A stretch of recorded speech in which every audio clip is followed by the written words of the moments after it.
এটা গাড়ি নিয়ে যাও।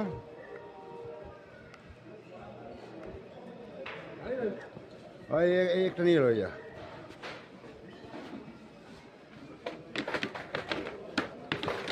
এই আতলে ঘুরতে ভালো লাগে না।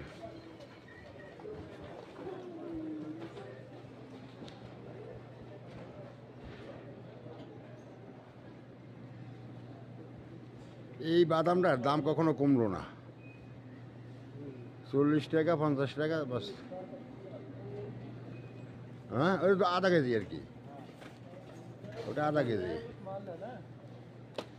বুঝছো, এটা খাই থেকে ভালো লাগতো।